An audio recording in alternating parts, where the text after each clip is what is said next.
Good afternoon, everyone. Thanks for joining us today, perhaps for the second time. Thanks for coming to Palmer Land Conservancy's virtual spring conservation update. Palmer's been hosting these virtual updates in order to keep you informed on the latest conservation initiatives happening in Southern Colorado. My name is Jolene Collins. I'm Palmer's Community Engagement Manager based out of Pueblo County. I'm also going to be your host today, and I'm joined by two other staff members, Rebecca Jewett, Palmer's President and CEO, and Dylan O'Hare, Palmer's Senior Conservation Manager. Today, we'll discuss a huge milestone for our long-term strategy to permanently protect the very best farmland in Pueblo County. We want to know your questions, so please submit any questions that you have through the Zoom Q&A feature. Those can be submitted anonymously or not, and we'll have time at the end of the event for your questions to be directed to any of our featured speakers. With that, I'd like to reintroduce Rebecca Jewett, Palmer's President and CEO, who will provide some vital background on the problem we are facing and Palmer's role as a leader in water conservation work. Thank you so much, Jolene. And thank you to all of you for joining us today, taking time out of your busy days to connect with us and learn more about our work. We've been doing these virtual updates for a while now, and they are just so fun, and it gives us an opportunity to connect with all of you on our work. For nearly 50 years, Palmer Land Conservancy has been deeply rooted in protecting the land and water resources of Colorado. But our work is about so much more than just protecting physical natural spaces. The diverse communities tuning in today, from La Veta to Denver, Florissant to Colorado Springs, demonstrate that conservation is a powerful through line that connects people, food, nature, culture, and community. And at Palmer, conservation is about weaving together the intricate relationships that sustain our Colorado way of life. And water, the lifeblood of the West, is at the heart of this connection. From the headwaters of the Arkansas River near Leadville to the agricultural fields of Pueblo County and beyond, every drop tells a story of interdependence. Water is a vital component to our quality of life in Colorado, and that's why we're focusing on it today. Much of the land that Palmer holds under permanent conservation features water or connectivity to water as a core component of its conservation value. And in the past decade, we've expanded beyond traditional conservation easement work to develop methods for allocating and managing water most efficiently to support agricultural communities, agricultural production, alongside the ever-increasing municipal demands for more water use. And all of this is within a greater community-wide context. We know water. We've been working in this space for years, and we know that water is the lifeblood of communities and natural systems in the West. It is also arguably the most pressing natural resource issue of our time. So let's dig into it a little bit more. So something we all know, the Intermountain West does not have enough water. We have too little water and too great of demand for that water. 90% of Colorado's population lives on the eastern side of the state, while 80% of the water falls on the western side. Given this mismatch, much of the water consumed on the Front Range is moved from the Colorado River Basin on Colorado's western slope via a complex system of trans-mountain diversions. The Colorado Water Plan, a framework adopted by the Colorado Water Conservation Board to guide collaborative action and address Colorado's water challenges, highlights a concerning future scenario where growing cities face significant water shortages during potentially future drought conditions. According to the 2023 Colorado Water Plan, if no new water projects or strategies are implemented by 2050, statewide municipal and industrial water shortages could reach up to 240,000 acre feet in dry years. Now, that is a huge number that's very hard to understand to us normal humans. But for some context to help you understand, 1 acre foot of water can support the annual water needs of about 2 to 4 households. So that projection of 240,000 acre feet is significant and could impact millions of households in the future. Water is a statewide concern, we know this, but it becomes a lot more tangible when we begin to think about it at a local level. The Arkansas River Basin, which is home to Colorado Springs, Pueblo, Salida, Buena Vista, Leadville, Rocky Ford, Lamar, is Colorado's largest basin geographically.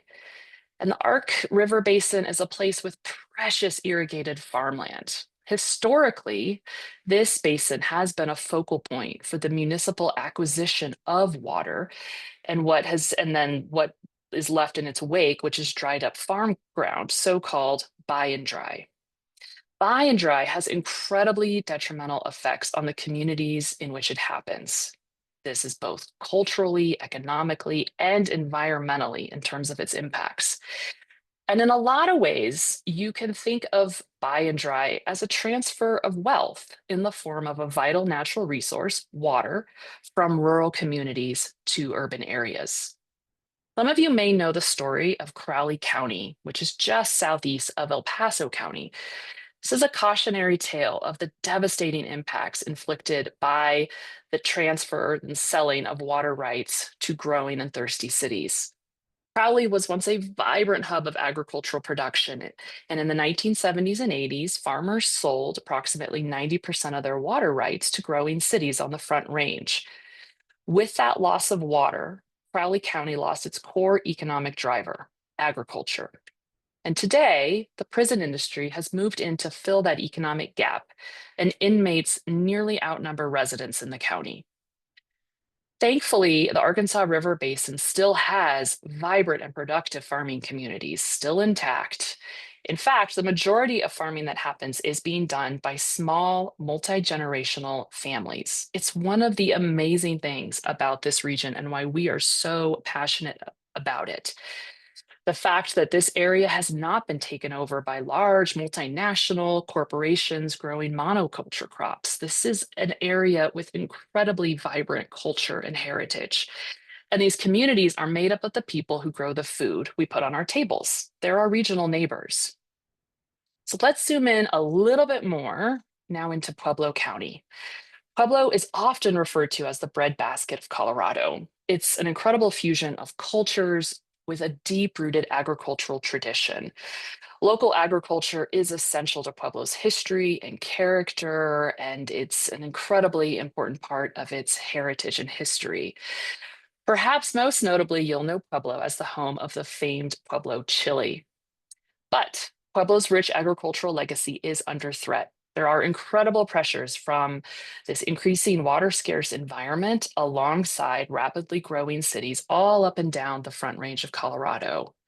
There's a very real risk of losing the heart of Pueblo's economy and culture without the continued access to water that can support its agricultural economy. Because of this, since 2015, Pueblo has been the cornerstone site for our innovative water efforts. And while the water reality in Colorado and the Greater West is concerning, there is hope. We are working on innovative water solutions that balance the demands on water. And these competing demands include growing cities, much needed important agricultural needs for continued food production, and also environmental needs.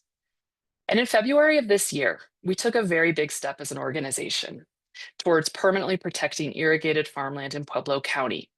We bought a 620-acre farm that will serve as a pilot project to test and showcase how we can protect irrigated farmland in the face of these incredible pressures. And we're excited to share this important work with you today. Jolene, I'll turn it back to you. Thank you, Rebecca, for that high-level overview of water in the West. I'd now like to introduce Dylan O'Hare, Palmer's Senior Conservation Manager. And Dylan's going to tell us about how Palmer is working with communities to help find solutions to Colorado's water dilemma. Thank you. I'm now off mute. And Jillian, thanks for the introduction. Rebecca, thank you for setting the stage for me to talk about the Bessemer Farmland Conservation Project. We know that Pueblo is a unique and wonderful community. It's unique in that it's one of the only major cities located along Colorado's Front Range with such significant farmland right in its backyard. In Pueblo, agriculture is a way of life, and that way of life is not guaranteed. For over a century, Pueblo farmers have shown resilience and perseverance in protecting their agricultural heritage through many, many challenges. And Pueblo is not unique in that it's been facing water pressures from nearby communities as well. What we're excited to do is to partner with this community, and the community has been coming together to address the threats to their land, their water, and their way of life. Next slide. So maps help to tell a story. And the map that you see here, it will be helpful in setting the context for the Bessemer Farmland Conservation Project. It tells a story of why this work is so important and what's at stake. And it also serves as a roadmap for our innovative conservation efforts. At its core, the Bessemer Farmland Conservation Project is a collaborative and innovative project to protect a critical mass of irrigated farmland in Pueblo County along the Bessemer Ditch, which you can see here. In doing so, we're working to mitigate the dry up of over 5,000 acres of farmland with an approach that's rooted in optimization. And this is where the map comes in. What you can see here is the Bessemer Ditch. You can see Pueblo on the western left side of the map, and the three communities that are served by the Bessemer Ditch: it's St. Charles Mesa, Vineland, and Avondale. You can see the Arkansas River running along the north, and on the south, you can see the Bessemer Ditch, which uses gravity to bring water to all of these highly productive farms. You'll notice that a lot of the farms in this map are highlighted in red. The reason that they're highlighted is because back in 2009, Pueblo Water, the local water utility, made a deal and purchased water from the farms that you can see highlighted in red.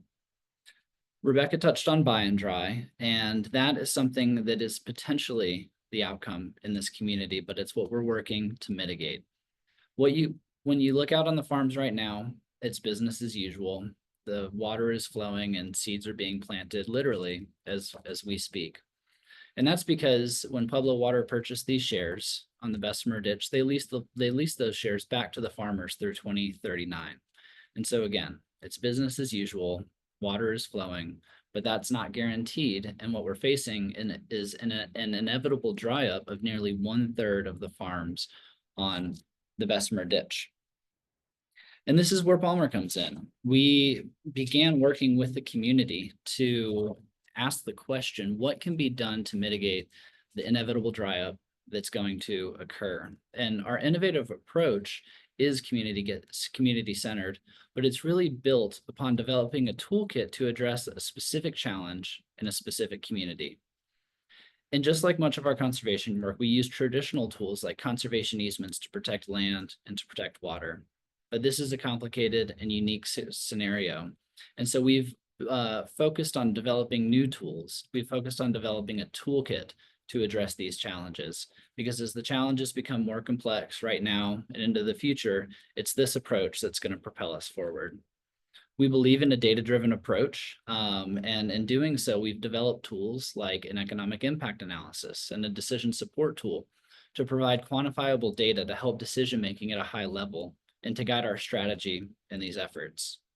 But perhaps most significantly, we created a new legal tool called a substitution of dry up provision. And that tool enables us to optimize the use of limited water on the Bessemer Ditch, because what we know is that there's only going to be 2/3 of the water remaining when the dry up does occur.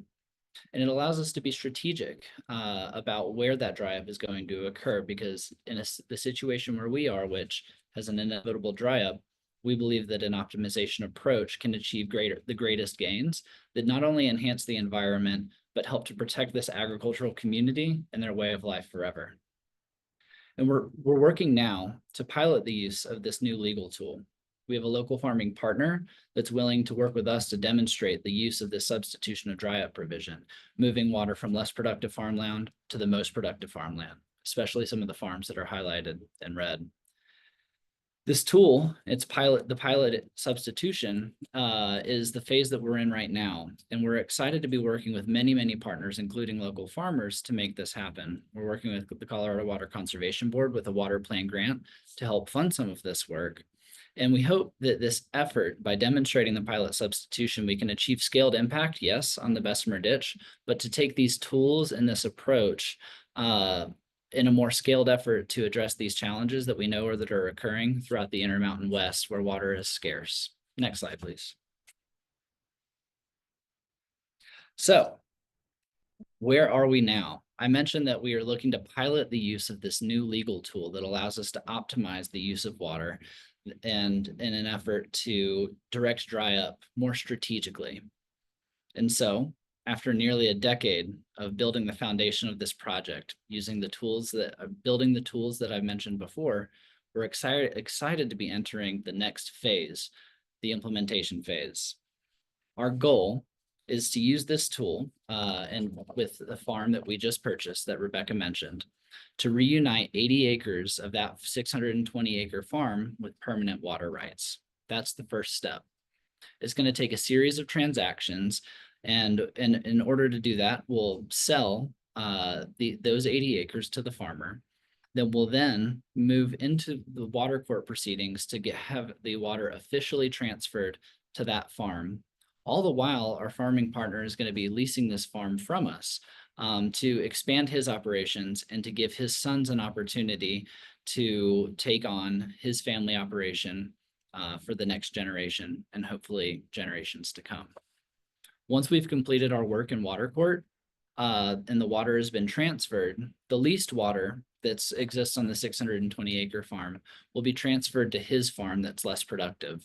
He's going to be able to farm that piece of property until the leases expire in 2039. And when that lease ends, his farm, which is less productive and using temporary water, will be revegetated, and in this case, into shoregrass prairie, one of the nation's most endangered ecosystems. This will enhance wildlife habitat and protect the land against future development. I mentioned before that the overall goal of the Bessemer Farmland Conservation Project is to protect a critical mass of irrigated land on the Bessemer Ditch. And within that goal, our strategy is to protect 2,000 acres of the more than 5,000 acres of prime farmland along the Bessemer Ditch that are slated for dry up. And what's exciting when we think about this is that this farm represents nearly 1/3 of that goal.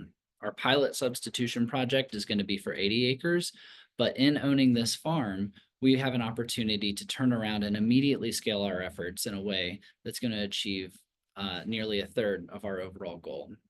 We are thrilled to be in this position, and we're in this position because of the partners that we've developed. I mentioned our farming partner who's willing to work with us on this pilot substitution to do complicated conservation work like this, to go through the transactions that are necessary to make it work. It also takes other conservation and financing partners, and we were lucky to partner with the Conservation Fund for this project to provide fast capital that allowed Palmer to move quickly in the competitive and open real estate market to get this farm purchased and back into the hands of a local farmer. Reaching this goal is going to take several transactions. It's not just the pilot substitution and the sale of the land back to that farmer. It's going to take additional transactions to get water back to the entire 620 acre farm, and even more transactions to get us to our goal of protecting 2,000 acres of farmland here. And with the potential to work with more farming partners in Pueblo, but we're excited.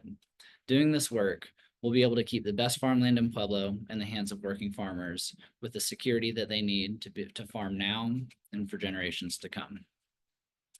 Thank you.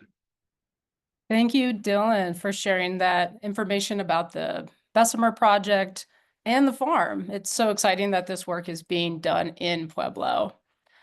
I'd like to come back to Rebecca. Rebecca, we have this incredibly innovative project underway in Pueblo. Can you share what this means for water in Colorado and the future of Palmer's water initiative in the area and beyond? Yeah, absolutely. Great question, Jolene. And big thanks to Dylan for describing that project. That is no small feat. And I also want to reiterate what was said at the beginning. As you have questions, pop them in because we definitely want to answer your questions. It's an exciting and also complex project. And purchasing the farm and setting it up for this pilot use of the dry up substitution clause, it really is the culmination of years and years of work and research, nearly 10 years to get to this point. It marks this transformative moment in agricultural conservation innovation and water stewardship. That clause, the dry up substitution, has never been done before. It's tremendous. And while, it gets a little legal and a little wonky, this is the thing that will allow farms that currently at some point are slated to be dried up to continue in production. And all of this being done in partnership with local farmers. So by acquiring this farm, we're launching this groundbreaking approach that, while it will immediately benefit our backyard, the incredible farms in Pueblo County, it can also become a model for how to protect and sustain agriculture in the water-challenged Western United States. While we're doing this hand in hand with the Pueblo community, we're learning the lessons with them. We're working with farmers to figure out how best to do it.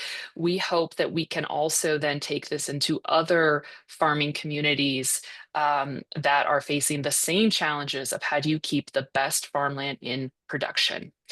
So really on that point, this isn't just about a land purchase or a wonky legal clause. It's a beacon of hope, just demonstrating for all of us how a collaborative vision, community engagement, and forward-thinking solutions really can impact the future of land and water. Our pilot project represents a blueprint for resiliency and is a testament to how communities can come together. And I really want to call out the Pueblo community and the farmers we've been working with, as Dylan said, who have put their faith and their partnership in us to move this forward. This is our ultimate commitment that we can find win-win-win solutions. They're hard. Everyone does need to give up something in these multi-win solutions, but they are possible. It is possible to protect our best farmland and to protect the water that is so critical for sustaining food production, and to also maintain, environmental benefits as well. I really believe that through creativity, collaboration, and courage, we can transform these incredible challenges into opportunities that really benefit our regional community. Thank you for the question, Jolene. I'll turn it back to you. Thank you, Rebecca. And thank you to our partners in this work. While dozens of funders and many individuals have supported this work, we want to highlight 5 that without their support, we simply would not have been able to get to this current milestone. So special thank you to Lida Hill Philanthropies, Gates Family Foundation, Rawlings Foundation, Colorado Water Conservation Board, and the Conservation Fund. And a big thank you to everyone on this call who has donated to Palmer. Your support has made this work possible. Next in our program, we've got some very exciting news, so I want to turn our attention back to Dylan to talk about a cornerstone of Palmer's work, permanent land protection. Absolutely. Thank you, Jolene. So at Palmer, it's not just irrigated farmland that we are working to protect. And we don't always have to build new innovative tools to achieve conservation work. Conservation easements have been our bread and butter for decades. And I'm happy to announce that the Bull Springs Ranch is the newest property that Palmer has worked with private landowners to protect forever. The Bull Springs Ranch, it's truly a remarkable property that you can see just one photo of. I wish we could show a million photos, but this property is 134 acres in Teller County that bisects the Gold Belt Scenic and Historic Byway. So if you've ever driven to Cripple Creek along County Road 1, then you have driven through this property. You have appreciated the open space, the scenic vistas, the aspens, and all of the other habitat and wildlife that has now been protected forever. In addition to the scenic views, though, this property does serve as critical habitat for diverse wildlife. These are all species that you would expect to see in the Pikes Peak region. It's the Albert squirrel, black bears, elk, prairie dogs, mule deer, but most importantly and most excitedly, bighorn sheep. This property holds particular significance because it is home to unique winter habitat for a local bighorn sheep population. And this is why private land conservation is so important, and traditional conservation easement approaches in conjunction with partnership and relationships with landowners are possible. It's the relationships that really make this happen, and it's the commitment to conservation and a legacy that makes this work happen. Properties like the Bull Springs Ranch help to not only preserve critical wildlife habitat, but they enhance connectivity.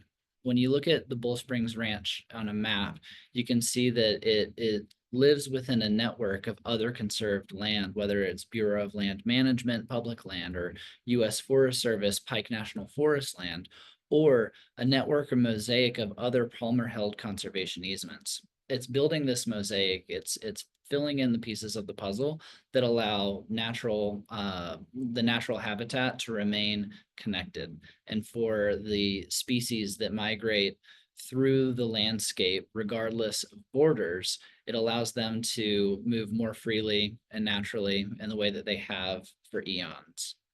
And so it's this connectivity piece that we are so excited about. And it's not every day that we protect a property that is so visible to the public. Private property is just that, it is private. But in the case with Bull Springs Ranch, it's something that we all can enjoy and experience through the lens of public benefit. And that's what one of the main things that conservation serves to do, is to protect land and water for generations to come that benefits the entire public and the communities that we're all a part of. Thanks, Jolene. Thanks so much, Dylan. Before we get into our question and answer section, I wanted to highlight Palmer's recent Tenacity Women in Conservation. This is an event that brought 5 amazing panelists together alongside 160 attendees to talk about how conservation is fundamentally about community connection. We had industries spanning from archaeology to community development, and our panelists really illuminated how Colorado's land and water weave through our diverse communities. I wanted to share just a couple of insights from our panelists. The first one comes from Anna Cordova, who's the manager of Garden of the Gods Park. And her perspective on conservation is that we're not separate from nature.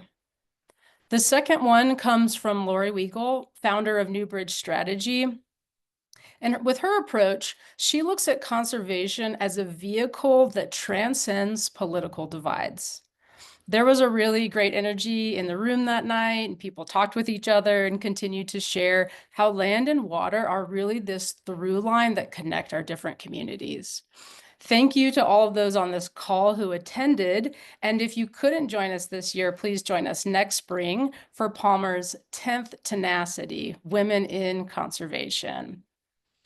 All right, now it is time for our Q&A. We'd love to hear from you. We've got some great questions that y'all have dropped into our box, and we'll get through as much as we've got time for. I'd like to start with a question from Dan Detsy, who's asked, Dylan mentioned a plan for revegetation, shortgrass, once the farm is no longer productive. Which organization or agency will ensure the revegetation is successful and protected from development in the long term? Dylan? Great question, and thank you. This is actually, this opens up a really important discussion when we think about the context of buy and dry, and how agricultural lands are retired when the water rights are taken off of them. In a case where a municipality purchases water rights from a farm and removes that water from the farm, it can no longer be irrigated. And with current regulations, the municipal entity or the purchaser of water rights that is changing the use of water rights from agricultural to municipal that municipality or buyer of the water rights is who is responsible for the revegetation of that land. That's critically important, because as Rebecca mentioned, Crowley County, which used to be an agricultural powerhouse and has lost over 90% of its waters, Crowley County is an example of one, buy and dry at a large scale, creating devastating impacts to a community, but also how revegetation can be done differently. Revegetation wasn't completed in as effective of a manner in Crowley County as we're starting to see today. And so what that results in is widespread weeds, unstable soils that can create really strong, dust storm effects and things like that. But what we're seeing today is usually a commitment from the municipalities that are drawing up farms to be more proactive in their revegetation efforts. And so in the case of the farm that we're talking about, doing the substitution, that land will be revegetated with natural habitat that reflects the natural habitat around it, in this case, shortgrass prairie. But as you saw on the map on the Bessemer Ditch, there are 4 riparian corridors that lie within the Bessemer service territory. So if dry up were to occur on a farm that lies adjacent to one of the riparian corridors, it would be revegetated with different flora and fauna than along the shortgrass prairie, so that it reflects what surrounds it. And so there's a real opportunity to build habitat connectivity with these revegetation efforts, whether it's located along the shortgrass prairie, like this pilot substitution we're doing, or within a riparian corridor that's going to expand the wetland habitat for many purposes. And in addition to the natural habitat that wildlife can benefit from, it also enhances the land's ability to filter runoff water as it makes its way back into the system. Great. And I think this next question is a complementary to what you were just talking about, Dylan. This is from an anonymous attendee that asks, are there any initiatives or regulations that will be placed on the farmers to protect the quality of the water, aka protection against fertilizer and pesticide runoff? Yeah, so aside from regulations that already exist, when we think about the water quality, that's absolutely top of mind for all of these farmers. It's pretty traditional for farmers to use various types of fertilizers and pesticides, but I think that farmers always have an eye towards maintaining water quality whenever possible, wherever possible. And so the runoff that comes off of farms is absolutely a big deal. And as I mentioned before, as we are strategic about where dry up occurs, there is an opportunity to enhance water quality by expanding the buffer that exists with natural habitat. But in terms of regulations that exist, there are current regulations that apply to all farmers.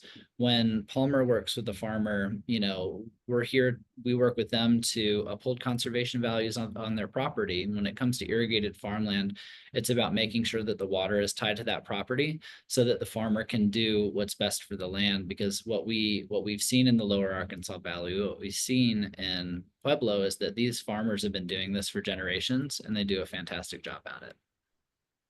Great, thanks. And speaking of water, Kendra had a couple of questions about water. One, she said, maybe you mentioned it, where will the water come from? And then secondly, how does the water sustain itself long term? Yeah, I'll tackle where does the water come from first. And so when you look at the Bessemer ditch, it irrigates about, I'm going to use rough numbers, about 15,000 acres of land. And we're looking at dry up of about 5,000 of those acres. When we talk about doing a substitution, what we're talking about is taking water from the 10,000 acres, specifically from farms that are not as productive within the ditch, relatively speaking, from that 10,000 acres and repurposing it and moving it to land within the 5,000 acres of dry up, specifically to land that is more productive. So it's about optimizing which land the water is used on for economic and environmental reasons. So we're not talking about adding new water into the system. We're looking at optimizing the water that exists within the system. And as it pertains to how does the water sustain itself? That's a big, challenging question. You know, there are obviously conservation efforts that exist at the farm level. Farmers can look to optimize and they're always looking to be as efficient as possible when we're talking about the water quantity, how much water are they using? But something that is a reality here in Colorado is that we are a headwaters state and we have to operate within the hydrologic cycle. We don't have large storage facilities for water like lower basin states within the Colorado Basin, for example, that can take water as a release from a reservoir. We live within the hydrologic cycle. We can only take as much water as nature provides in any given year. And that depends on snowpack. That's why we and our farming partners and anybody in the water world has a close eye on snowpack levels throughout the year, especially in the winter time, because Paul Fanning, a good friend of Palmer, told me one time, or I believe he asked this question at one of our events to a group as he was talking about water. He asked, "What's the biggest reservoir in the state of Colorado?" And people threw out names of various reservoirs like Twin Lakes or Pueblo Reservoir. But the biggest reservoir in the state of Colorado are the mountains. It's the snowpack. That's where we get our water from. And we have to live within that hydrologic cycle when we think about water sustaining itself. Thanks, Dylan. I'd like to tackle this question from Saul, and it's really about the potential for dry up and revegetation. In the case that happens, Saul asks, after the farmland is turned into a prairie, how will food access and farmers be continued to be supported by Palmer, if at all? Yeah, absolutely. I think that question is the core of the Bessemer Farmland Conservation Project. You know, there's a reality that a third of the water is going to be taken from the ditch eventually, and that dry up is going to have to occur when that water is taken.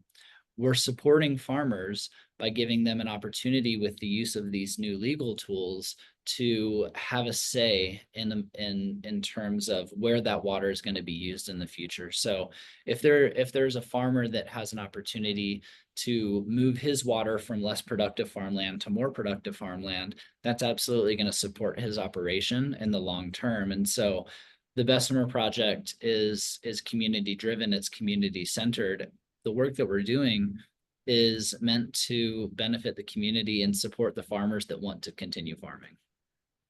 Great. And Rebecca, did you want to chime in on that as well? Oh, Dylan nailed it. I was just going to underscore the voluntary piece and the partnership piece. Everything we do is voluntary with farmers, and as we've talked to farmers, you know, they know which lands are more productive and which aren't, and which side of a farm is more seepy and, you know, doesn't cultivate crops as strongly. And what we're really doing is taking the things they know and bringing the frameworks to help expand their operations in the most economically feasible way possible. And the main thing we're doing is providing options to farmers, and through the framework and the paths that we're creating. Great, thank you. I'd like to get to this question. It's a fun one. Will there be opportunities to see or tour the farm that Palmer purchased? Well, I don't see why not. yeah, I think that we might put you to work. I think that's a great idea. And you know, Jolene, I'm actually going to pitch this back to you to talk a little bit about Bike the Bessemer and how the route changes every year as an opportunity for folks to get out on the land. Yeah, great. So Bike the Bessemer is our signature series event, and this happens every year in Pueblo out on the St. Charles Mesa. And we have a starting place and about roughly a 12-mile loop that we go on bikes, pretty flat along farms. And we have stops along the way to talk about really a lot of the things that we've gone over in this webinar today. And although the farm is a little ways away from our starting point, we do hope to have a tour available as part of an addition to this year's Bike the Bessemer. So that's going to be held on Saturday, October 4th, and it's in Pueblo County. If you really want to have an immersive experience into Palmer's work on the Mesa with our farmers, this is a great way to do it, and you get to do it on bike, get outside, smell the farms, see the farms, hear what it's like out there. It's a really, really fun event. So please come along. I'll just say that my favorite part of this event every year is the lunch. The food is delicious. We work with a caterer that sources food from literally the farms that we ride by to craft a real farm to table lunch that I think adds to that immersive experience, and I'm already excited about it. Great. Got another question from an anonymous attendee, and I think this goes back to that map that you were looking at, Dylan. And the question is, how do you determine which lands need to be protected? Yeah, great question. And first I'll say, we would like to see all of the land protected on the Bessemer Ditch, but we're facing a circumstance where some cards have already been played, and a dry up of a third of the farms is already going to happen. When you look at the Bessemer Ditch, I liken it to the NBA All-Star team. Everybody on that team is good, but somebody's got to sit on the bench. So that it's the same with the farms. We're working in a really relative space. All of these farms are productive. But some farms are inherently going to be more productive than others. And so when we look at the context that the map provides, first, we know that there are identified acres, 5,000 or so acres, that are going to be dried up. And then we layer on more data to look at productivity, and that's soil health and the field slope and past years yield rates and a number of other factors that help us to determine from a data standpoint, what are the most productive farms, where, if we could wave our magic wand, would we want to see permanent water tied to those parcels. That's the data-driven approach, but it's also twofold. I mentioned that this is a community-driven project, and we do it in partnership with the local farmers, and there's definitely a ground truthing process as well. Data is important, but taking that data and communicating with the farmers to help determine, is this a good fit for a substitution project? That's something that you can, have data guide you, but you have to talk to the people on the ground. You have to visit the ground to determine what makes for a good project. So the map and the data, those help to provide a roadmap. And then the rest of the work is done in partnership and in relationship with others. Thanks, Dylan.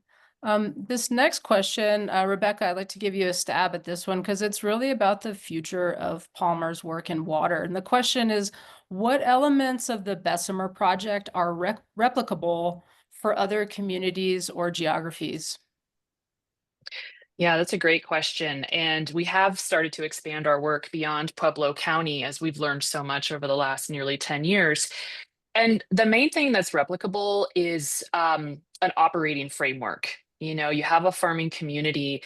What are the steps you can do to start to assess and protect and drive towards an outcome that farming community collectively really believes in?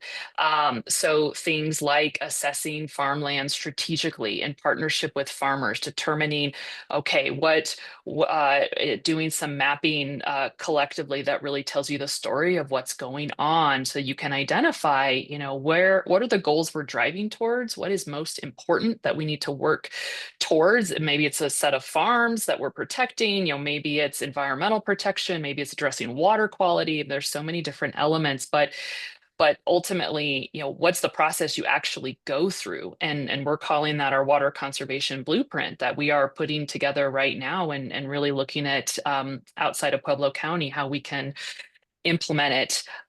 There's an important storytelling component to all of this. And I saw that somebody asked a question around, we put a film together that tells the story of Pueblo. And that it's called Mirasol Film. You can Mirasol looking at the sun. You can go to mirasolfilm.com.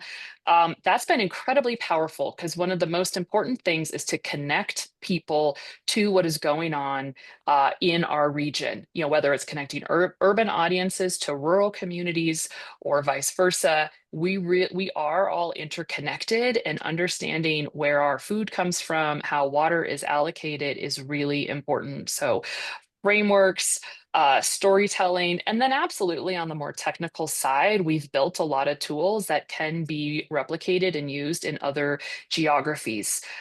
Things like the economic impact assessment as part of a decision support tool. If you're a farming community facing a crisis of some sort, like Pueblo with the purchase of the water rights, you know, how do you start to really assess that? And our tools, our technical tools, help do that. It's, you know, and even the legal tool, the substitution of dry up, there is definitely some use for that in other communities. But really the main themes as we look at it, conservation for so long has taken a parcel by parcel approach where, oh, we're going to protect this one farmer, we're going to protect this one ranch, and maybe it's in a priority geography. But what we're bringing into the farm protection strategy and conversation is taking that larger landscape view. Let's look at an entire ditch system. Let's look at an entire farming community, bring the community together, figure out the collective goals, and chart that path together. At the end of the day, I think that has really been our greatest strength, is to listen, facilitate, and create the roadmap. And that is absolutely replicable. Thank you, Rebecca. In regards to our Bessemer project, this next question is from Carrie Martellaro. And this is, I think, one for Dylan. Are there protections in place so that the farmer cannot sell the water rights to St. Charles Mesa Water in the future? Yeah, so there are protections in place for some very specific farms. I mentioned traditional tools that can be used to protect land and water. And I touched on that with the Bull Springs Ranch, a traditional conservation easement. That's a conservation easement is a voluntary and legally binding agreement that a landowner and a land trust like Palmer works to draft and negotiate. And one of the results of a conservation easement specific to farmland is going to do is that it's going to legally prevent a city, a municipality, a water district from purchasing water from that farm. A conservation easement ties water to a farm in perpetuity. And so those are all individual and voluntary agreements. And so for an individual farmer that's interested in doing a conservation easement on their specific farm, that's absolutely part of the Bessemer Farmland Conservation Project. It's not just the substitution of dry up provision and looking at lands that are, you know, subject to dry up in the future. I said it's an effort to protect a critical mass of irrigated farmland, and there's 10,000 acres that weren't purchased, whose water was not purchased by Pueblo Water. And that's where a traditional tool like a conservation easement can be used to prevent the sale of water in the future. Great. And then another question I think piggybacks off of this one is, if you own Bessemer water shares and want to obtain a water tap from St. Charles Mesa Water, usually to build a home, you must sign over a share of water. Can anything be done about changing that policy? I would assume yes. That's, you know, looking to change that policy is not something that we have taken a strong look at. That's the St. Charles Mesa Water District. It's their own internal policy that works within the framework of Colorado water law. That's not a policy that we've taken a close look at changing. So it's absolutely part of the fabric of this entire project because there are so many contributing factors and components, but it's not something we've looked at specifically changing. Thanks, Dylan. We have just a couple minutes, so I want to give this last question to Rebecca. What gives you hope in the face of water challenges in Colorado?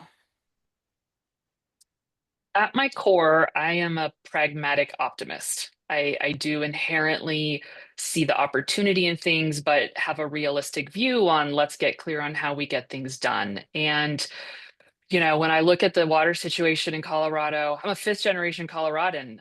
This state is so near and dear to my heart as it is, I know, to everyone's. I think there is more we have in common than what we do not, and that when we come together, we can solve anything. But creating the environment where we can come together and work through challenging situations is key. When it comes to water, I think it's that what's often been called the urban-rural divide, and I want to start calling it the urban-rural connection. How do we strengthen that bond between urban communities and rural communities? I mean, stop anyone in downtown Denver and ask them if they enjoy a Palisade peach. You know the answer to it, or a Rocky Ford melon, or a Pueblo chili. Like the food that we create in Colorado, and or grass-fed beef, from a local rancher. Uh, it ties us all. We love it, but there's an incredible disconnect between what it takes to maintain our strong agricultural economy, which is a $47 billion economic driver in Colorado. I think we often forget that in the face of thinking about attracting companies and industries to Colorado. Agriculture has been here a long time. It's incredibly valuable, and it is a key component to our high quality of life. Certainly the food that is produced from it, also the conservation values of scenic open vistas, the maintaining of our rural communities from an economic perspective. There's just an endless list of why it is so important. And all of that hinges on water. And the more we all understand water, uh, if we're in a city, where it's coming from out of our tap and what we can individually be doing, connecting people to help support local farmers and ranchers more directly is one of the greatest things we can do. Telling these stories more broadly so we all understand, I believe we can get there. And the solutions we're putting forth, which are only made possible by the support of all of you, by the farmers who are committed to